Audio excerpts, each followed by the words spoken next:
तुमचा सुद्धा आर्महोलला loose fitting होते का? तर त्याचं मेन रिझन म्हणजे तुम्ही आर्महोलचा मेजरमेंटच घेत नाही. जर आर्महोलचा मेजरमेंट घेतलाच नाही तर आर्महोलला परफेक्ट फिटिंग कशी येईल? त्यासाठी तुम्हाला जर तुम्हाला बॉडीवर, एकतर तुम्ही बॉडीवर मेजरमेंट घेऊ शकतात पूर्ण आर्महोलचा, किंवा तुम्हाला एकतर ब्लाऊज किंवा कोणती तरी कुर्ती शिवलेली असेल आणि जी आर्महोलला एकदम परफेक्ट होत असेल त्याचं मेजरमेंट लागेल. इथे मी हा माझाच कुर्ता घेतला आहे आणि आर्महोलच्या परफेक्ट फिटिंगसाठी सांगते तुम्हाला कसं मेजरमेंट घ्यायचं. जर तुम्हाला बॉडीवर प्रॉपर मेजरमेंट घेता येत नसेल तर तुम्ही स्टार्टिंगला कुर्ती किंवा जो पण तुमचा ब्लाऊज असेल त्याच्यानुसार आर्महोल फिटिंग घ्यायची. इथून मी माझा आर्महोल राऊंड मेजर करत आहे.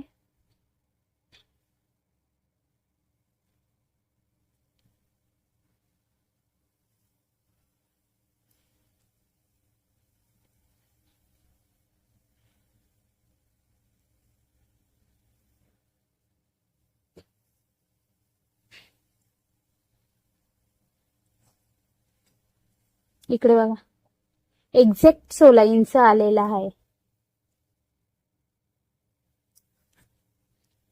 जर तुम्ही हा फॉर्म्युला यूज केला तर तुमच्या आर्महोल कधीच खाली नाही पडणार. त्यासाठी तुम्ही जो पण स्ट्रेट लाईन ओढा आणि 0.5 इंच शोल्डर डाऊन साठी लाईन ओढा.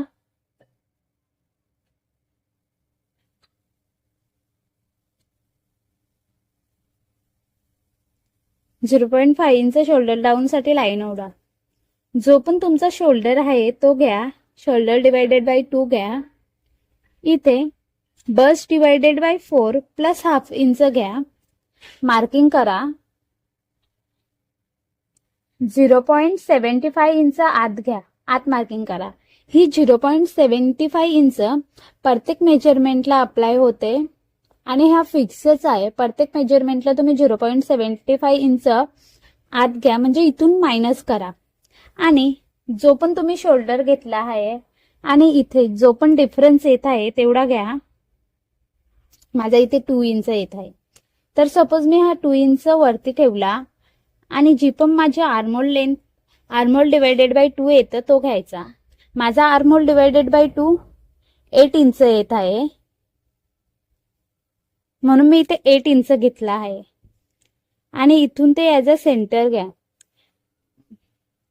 ही लाईन साठी तुम्हाला बॅक क्रॉस डिवायडेड बाय 2 घ्यायचा आहे. बॅक क्रॉस कसा काढायचा ते मी तुम्हाला शेअर करेल.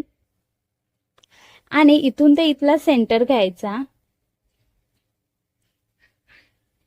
आणि इथे असे काही फिक्स मेजरमेंट नाही की एवढंच घ्यायचं, फक्त मेजरमेंट फक्त ही आर्महोल कर्व व्यवस्थित ठेवून जी ह्या पॉइंटला आणि ह्या पॉइंटला मिळेल अशी ठेवून शेप द्यायचा. आणि जर इथून तुम्ही तुमचा आर्महोल चेक केला तर तो एक्झॅक्ट 8 इंच येईल.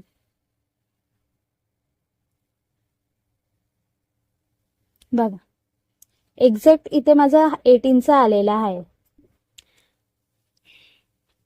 फ्रंटची सुद्धा तुम्ही अशीच कटिंग करू शकता आणि बॅकची सुद्धा अशीच करू शकता.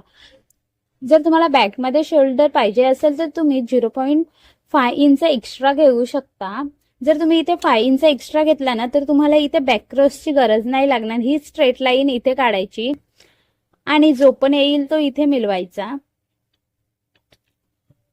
जर तुम्हाला फ्रंट क्रॉस, बॅक क्रॉस आणि आर्महोलची कटिंग अजून डिटेलमध्ये किंवा तुमचे जे पण काही डाऊट्स असतील ते मला कमेंटमध्ये विचारा, मी तुम्हाला नक्कीच रिप्लाय देईल.